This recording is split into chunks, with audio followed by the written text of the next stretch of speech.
The Alpha Z1 has the smallest footprint of any plane in the game, but it also has a livery called Play Outside, which is based on the Slingsby T67 Firefly owned by Auntie Mabel in the British children's TV series called Come Outside. Occasionally, the atomic blimp will be parked in a weird position if you land it on the parking lot of the Los Santos Country Club and play golf. Additionally, if you land this on the golf course, it will actually interfere with how you can play golf.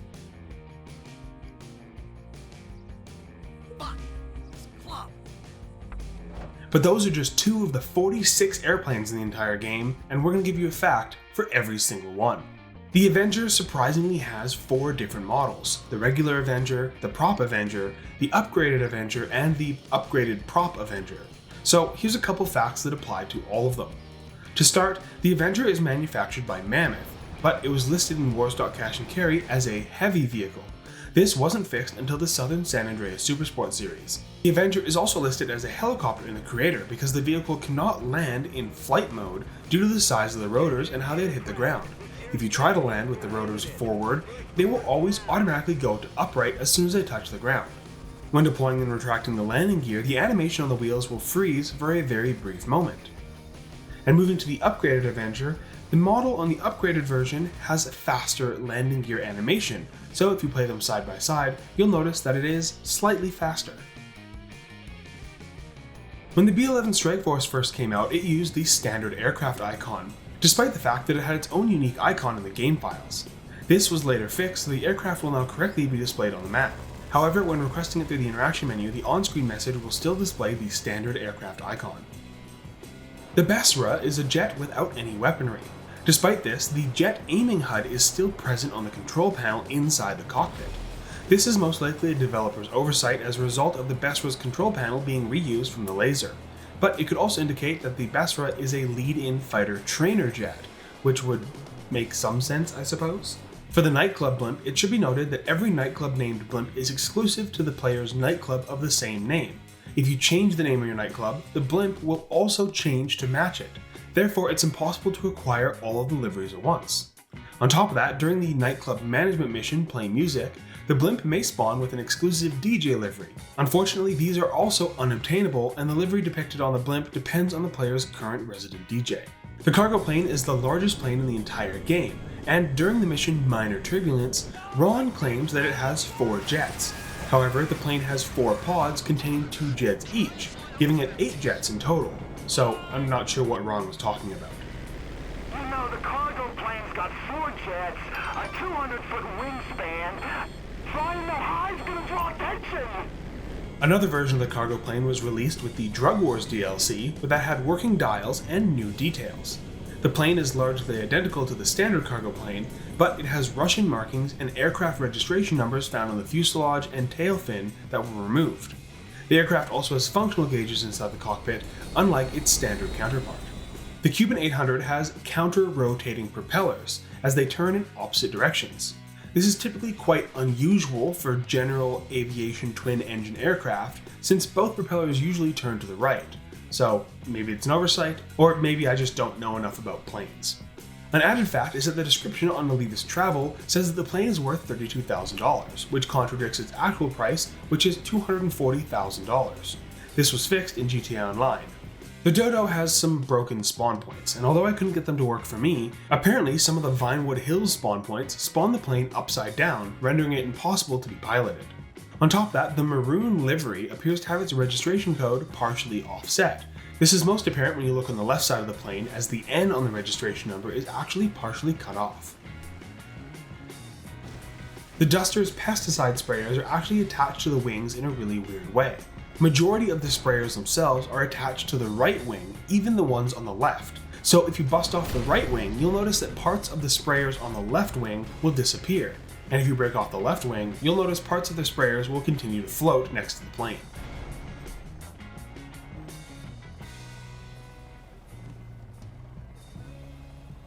The Duster 300H has its regular aviation alert lights, the green and red ones on either wing, but the red one is tinted red even when it's off, but the green one is tinted white, so it must be a green bulb in there. I'm not sure why one of these was tinted and one wasn't, but that's just how they did it. The F-160 Raiju is actually nearly immune to firearms, except some weapons such as the heavy revolver.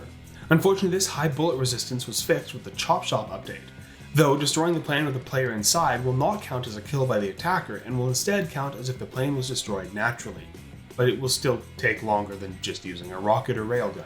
The Howard NX-25's name is a reference to Howard Hughes, the main user of the Hughes H-1 racer that this aircraft is based on. Meanwhile, the NX-25 is another reference to the plane's original registration number. The Hydra was originally supposed to be a Day 1 vehicle within the game, but it was cut for unknown reasons. If you look in the game files, this plane was originally supposed to be called the Vulcan. It can be seen in both the first and second trailer for GTA 5, and in the second trailer it's seen firing 2 missiles at a police Maverick shortly before banking to the side. On top of that, the aircraft also appears on an in-game TV where it can be seen hovering in the Cunning Stunts Academy TV advertisement. In this ad, you can see the tail fin has the badge V-22, further supporting its original name of Vulcan. The Jet is another very large plane in the game that we can't own or drive in GTA Online. Now, despite having 4 engines, only 2 of them will actually receive damage and smoke when the plane is going down. This is most apparent if you shoot the outer engine repetitively until the inner engine starts smoking, since the outer engine won't have any damage. This jet is also one of the only planes that spawns in story mode, but doesn't spawn in online. And some people might say that these planes do spawn, they're just not accessible. But if you look closely at the planes that spawn at the airport, they're actually a smaller version of the jet. They have less windows, less seats, less engines, and are just significantly smaller. However, the hitbox of these planes is overly large, which suggests it might use a similar hitbox to the regular jet, which would make some sense.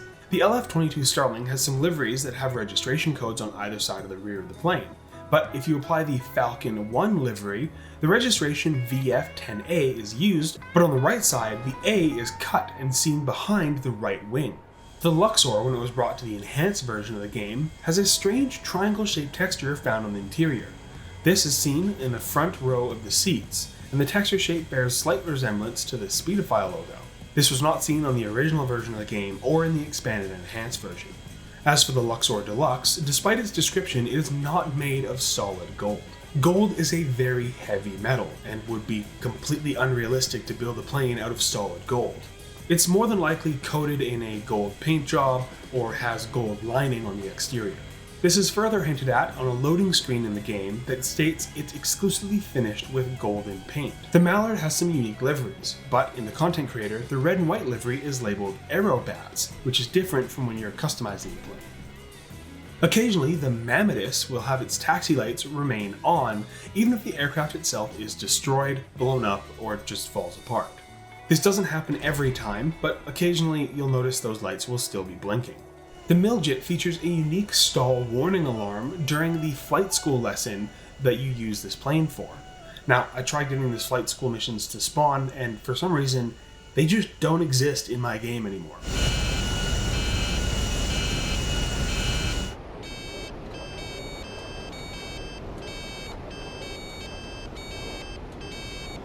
The Mogul has some strange steering mechanics. When steering the plane on the ground, the main gear wheels will turn instead of the tail wheel, as seen in other tail draggers in the game, and occasionally in real life.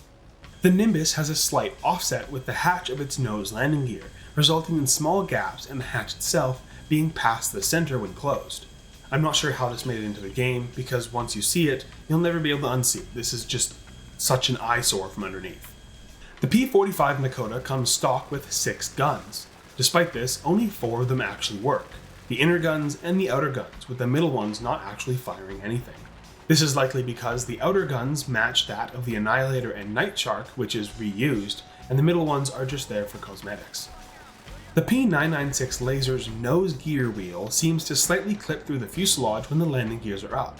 This is very minor, and I'm not sure that many people have noticed it, but if you paint this plane, it could stand out more.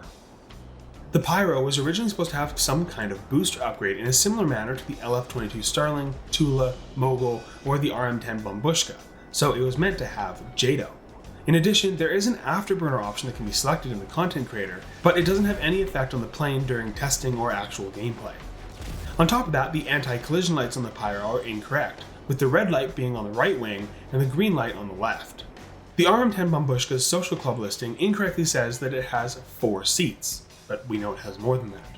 On top of that, if you apply any upgrades other than armor, engine, handling, and respray for the vehicle, it will result in the cargo ramp becoming inaccessible by foot or by vehicle. The RO-86 Alkanost is completely disabled during passive mode, even if all the countermeasures and bombs are removed from the plane, making it one of the few unweaponized vehicles in the game that you can't fly in passive mode. On top of that, despite having 4 turbines, only the inner ones will smoke when heavily damaged.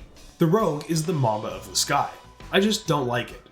But one small error with this plane is that the weapons on the right wing have no collision detection, so if you drive a vehicle or the plane into an object on the left side, the weapons will collide with it, but on the right side, they'll pass right through. On top of that, it also means that bullets are unable to hit them.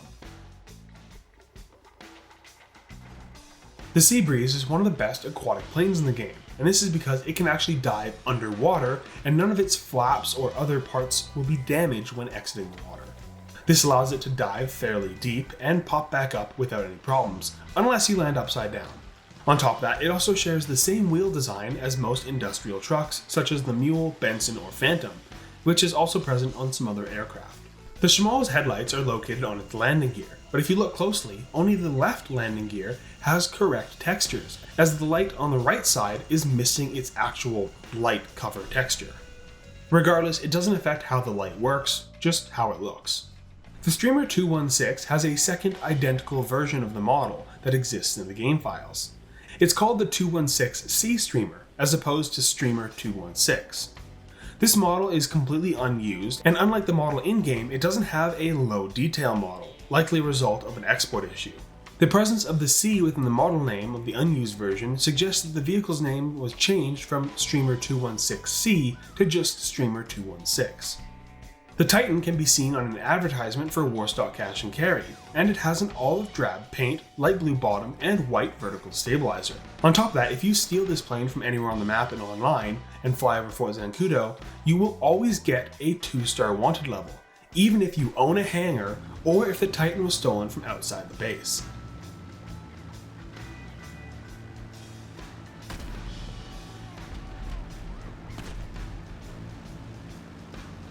The newer Titan 250D is a monster in the skies, but when it first came out, it originally had some issues with its flaps on the rear end, where one explosion would cause the flaps to fall off, and that would make the plane almost uncontrollable. Luckily, this was fixed very shortly after its release. The Tula's starboard green navigation light originally didn't illuminate the right wingtip accordingly when it flashed, and it would instead only illuminate part of the rightmost engine. This issue was not present on the red light, which was on the port side, which illuminates the wingtip and leftmost engine compartment correctly. Furthermore, the pre-29 main image on the vehicle's Rockstar Social Club listing featured a beta version of the Noose livery, featuring LS Air Force decals and missing the emblem on its left wing. The Ultralight was originally supposed to be called the Microlight, as this is how it was referenced in the game internally, and it was also referenced in the Doomsday Heist patch notes. On top of that, if you're flying at a high height and jump out of this plane, it will fly by itself for a very long time. It will just continue to glide, and if done correctly, you can't even send the vehicle back to storage. It's just gonna keep flying until it crashes, so it basically renders your personal vehicle useless. The V65 Molotov has 2 identical guns with the same properties on the front of the plane. But if you look closely, the right cannon appears to have a larger diameter than the left gun, which in theory means it should have a higher caliber round coming out of it. But instead, these are just identical guns with different cosmetics. The Velum's dashboard in the enhanced version appears to have a dial mistake, where the airspeed indicates the climb rate and vice versa, so these dials were actually switched up. The same issue can be seen on the Velum 5-seater, but on top of that, these two planes do have physical differences on the exterior of the plane. Because of the rear left door, there are only 2 windows on the left exterior of the Velum 5-seater, so it should be pretty easy to tell them apart when looking at them from outside. The nose on the Vestra appears to have a misalignment on the right side, evidenced by the primary paint being slightly offset to the rest of the primary paint area. When viewed from a distance, there's no misalignment, but the closer you get, the worse it looks. This is not apparent on the left side of the vehicle, just the right. The Volatile is another very large plane we can own in the game, and because of this, it has an increased bomb capacity. But when customizing it in the hangar, it will still indicate that it only gives you 50 bombs. This is not the case, and you do get a lot more. On top of that, despite being based on a British bomber, the dials retain the same Russian markings since they were reused from the Bombushka, which was mostly based on a Russian and Soviet plane. And finally, the Zero blimp, which Rockstar actually made real-life merch for. Originally a 24-inch long inflatable replica of the Zero blimp could be found on sale at the Rockstar warehouse for $13 US.